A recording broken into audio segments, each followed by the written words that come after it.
Hello everyone, welcome to mathematical way. I hope आप लोग सब बहुत अच्छे से होंगे। तो हमारा टॉपिक चल रहा है क्वाड्रेटिक इक्वेशंस। क्वाड्रेटिक इक्वेशंस में अब तक हमने सीखा factorisation method, completing square method, और फिर आज हम सीखेंगे कि क्वाड्रेटिक इक्वेशंस को हम क्वाड्रेटिक फॉर्मूले से कैसे सॉल्व करते हैं, वो हम यहाँ पे सीखेंगे। तो देखते हैं क्या है solving a quadratic equations having real roots. अब यहाँ पे नोट करेंगे कि रियल रूट्स क्या है। By using quadratic formula, quadratic formula को यूज करके हम क्वाड्रेटिक इक्वेशंस को कैसे सॉल्व करेंगे, हम ये सीखेंगे। तो सबसे पहले हम ये सीखते हैं कि क्वाड्रेटिक फॉर्मूला क्या होता है, क्वाड्रेटिक फॉर्मूला क्या होता है और ये कैसे आया है। तो हम सबसे पहले क्वाड्रेटिक इक्वेशन का जनरल फॉर्म लिखते हैं। जनरल फॉर्म क्या होता है क्वाड्रेटिक इक्वेशन का? ax square plus bx plus c equal to 0, जहां पर a नॉट इक्वल टू 0 हम लिखते हैं। ये होता है क्वाड्रेटिक इक्वेशन का जनरल फॉर्मूला। अब हमने पिछले वीडियो में सीखा कंप्लीटिंग स्क्वायर मेथड, कि कंप्लीटिंग स्क्वायर मेथड से हम क्वाड्रेटिक इक्वेशन को कैसे सॉल्व करते हैं। हम उसी फॉर्मूला को यूज करके क्वाड्रेटिक इक्वेशंस को हम ये जनरल फॉर्म को हम कंप्लीटिंग स्क्वायर मेथड को यूज करके सॉल्व करेंगे। जब सॉल्व करेंगे तो हमारे पास क्या मिलता है, x इक्वल टू मिलता है -b plus minus square root of b square minus 4ac upon by 2a। इस तरह से मिलता है हमारे पास। तो ये कहलाता है कि ये जो है इस इक्वेशंस के रूट्स हैं, इस इक्वेशंस के रूट्स हैं, x के वैल्यू हैं। x जो है वो क्या है, जीरोज कहलाते हैं। इस इक्वेशंस के जीरोस कहलाते हैं। और ये दो वैल्यू देंगे, कौन कौन से? तो एक को हम अल्फा सपोज कर लेते हैं। अल्फा इक्वल टू क्या लिखते हैं, -b plus square root of b square minus 4ac, ये लिखते हैं अपॉन बाय 2a। और बीटा इक्वल टू हम दूसरा रूट्स हम सपोज कर लेते हैं बीटा, और बीटा इक्वल टू लिखते हैं -b और minus square root of b square minus 4ac upon by 2a। तो ये दो रूट्स, दो जीरोज, रूट्स बोले या जीरोज, ये दो जीरोज आए इस इक्वेशन के। तो ये जो कहलाएंगे ये क्वाड्रेटिक फॉर्मूला कहलाता है। यही हमारा जो है वो क्वाड्रेटिक फॉर्मूला कहलाता है। अब इसी को हम अप्लाई करेंगे क्वाड्रेटिक इक्वेशंस को सॉल्व करने में। तो हम एक इक्वेशन लेते हैं, हम यहाँ पे एक इक्वेशन लेते हैं और हम इसे सॉल्व करते हैं इस मेथड से, और देखते हैं कि हम कैसे अप्लाई करते हैं इसे। तो हमारे पास है x square minus 4x plus 2 equal to 0। ये हमारे पास इक्वेशन है। अब इसे सॉल्व करते हैं हम। तो सबसे पहले हम अल्फा लिखते हैं, अल्फा इक्वल टू निकालते हैं। अल्फा इक्वल टू क्या है, -b, तो -b रखते हैं हम, -b।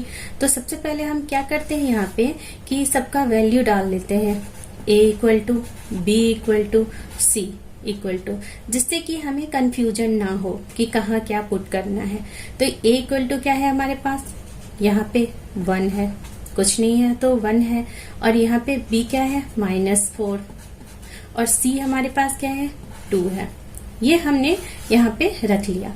अब हम यहाँ पे वैल्यू डालते हैं, अल्फा इक्वल टू, तो क्या हो जाएगा -b, तो -4 हम सबसे पहले क्या करते हैं, हम इसी में क्या करते हैं कि वैल्यू डालते हैं और इसे सॉल्व करते हैं। फिर हम अल्फा और बीटा अलग अलग कर लेंगे। यहाँ पे हम x इक्वल टू डालते हैं, x इक्वल टू -b, तो -4, फिर plus minus square root of b square, तो -4 का स्क्वायर, और क्या है -4ac, 4 into 1 into 2 upon bye क्या हो जाएगा 2 इंटू 1। अब हम इसे सॉल्व करते हैं। तो यहाँ क्या हो जाएगा, माइनस माइनस प्लस हो गया, तो हम क्या लिखेंगे यहाँ पे +4 और प्लस माइनस, इसको जब सॉल्व करेंगे ये क्या आएगा 16 माइनस 8, तो क्या आ जाएगा √8, स्क्वायर रूट 8 आ जाएगा अपॉन बाय 2 आ जाएगा। अब हम क्या करते हैं, यहाँ से इसको सॉल्व करते हैं। √8 को हम लिख सकते हैं 2√2, क्योंकि √8 इक्वल टू होता है स्क्वायर रूट 2 इंटू 2 लिखते हैं, तो 2 2 है यहाँ पे, तो एक बाहर आ जाएगा, तो हम इसे लिखेंगे 2√2। अब यहाँ पे यही लिख देते हैं हम 4 प्लस माइनस 2√2 अपॉन बाय 2 लिखेंगे। अब यहाँ से 2 को कॉमन ले लेंगे हम, तो 2 को जब कॉमन लेंगे तो क्या आएगा हमारे पास, 2 कॉमन आ गया, और यहाँ से 2 प्लस माइनस 2√2 बचेगा अपॉन बाय 2 से ये 2 कैंसिल हो गया। हमारे पास क्या वैल्यू बचा x का, x इक्वल टू हमें मिला 2 प्लस माइनस √2।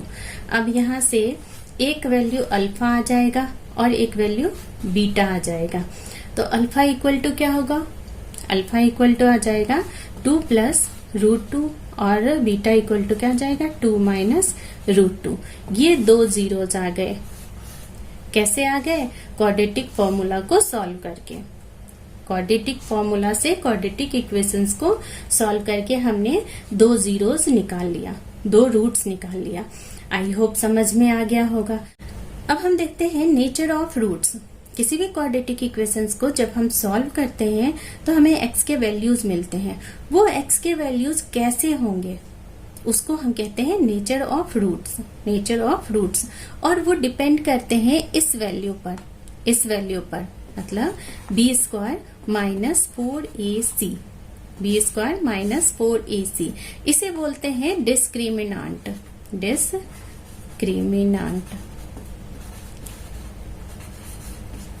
और इसे हम D से इंडिकेट करते हैं, कैपिटल D से इंडिकेट करते हैं, और यही हमें बताता है कि इस इक्वेशंस का रूट्स कैसा आएगा, कैसे होंगे वो रूट्स।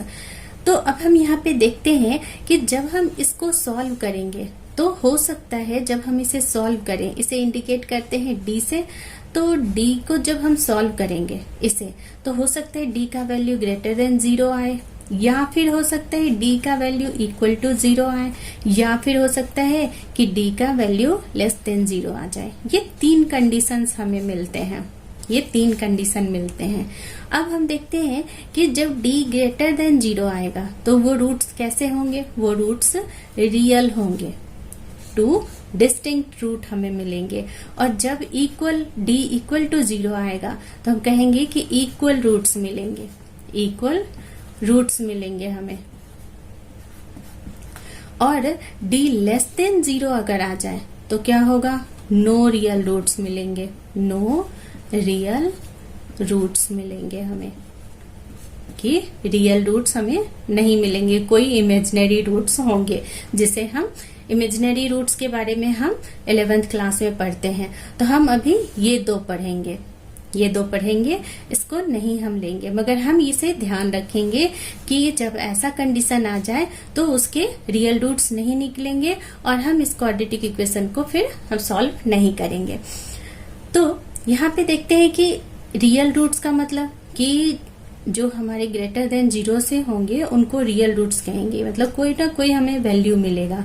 फिर हमें कहता है कि इक्वल रूट्स मतलब कि x के जो दोनों वैल्यू मिलेंगे, अल्फा और बीटा, जो दोनों वैल्यू मिलेंगे वो कैसे मिलेंगे, इक्वल मिलेंगे। अगर अल्फा का वैल्यू 1 मिला है तो बीटा का वैल्यू भी 1 मिलेगा, मतलब दोनों वैल्यू क्या होंगे, इक्वल होंगे।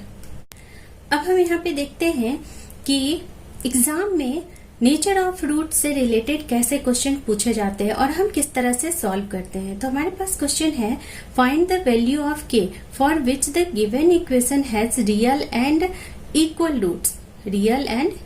रूट्स। तो हम क्वेश्चन में ही देखते हैं कि हमें कंडीशन गिवन होता है कि उस इक्वेशन के रूट कैसे होंगे, तो हमें दिया हुआ है कि इक्वल रूट्स हैं। तो इक्वल रूट्स के क्या कंडीशन होते हैं, d इक्वल टू 0, ये कंडीशन होता है d इक्वल टू 0। तो वही हम यहाँ पे लगा देते हैं और हमें वैल्यू फाइंड करना है k का, जो कि k है हमारा यहाँ पे कांस्टेंट टर्म। तो यहाँ पे हम लगाते हैं d इक्वल टू क्या होता है, b² माइनस 4ac, और ये इक्वल हो जाएगा 0 के, और ये इक्वल हो जाएगा 0 के, क्योंकि हमें इक्वल रूट्स हैं दिए हुए। तो अब हम यहाँ पे वैल्यू डालते हैं, क्या आ जाएगा बी स्क्वायर, तो -10 का स्क्वायर आ जाएगा -4 इंटू ए का वैल्यू क्या है 2, सी का वैल्यू क्या है के इक्वल टू 0। अब यहाँ से क्या आ जाएगा 100 -4 2 जा 8k इक्वल टू 0। अब यहाँ से हम 8k को इधर कर देंगे तो क्या आ जाएगा 100/8 इक्वल टू k। तो इसको हम जब कट करेंगे तो क्या आ जाएगा 4 2 जा 8 और 25 4 जा 125 आ जाएगा। तो k का वैल्यू हमारे पास क्या आ गया 25/2 ये वैल्यू हमें मिल गया। इसी तरह के क्वेश्चन एग्जाम में पूछे जाते हैं, तो हमें ध्यान रखना पड़ेगा इस कंडीशन को। आई होप आप लोगों को समझ में आया होगा और वीडियो अच्छा लगा होगा। प्लीज वीडियो अच्छा लगा है तो लाइक करिए और अपने दोस्तों में से शेयर करिए।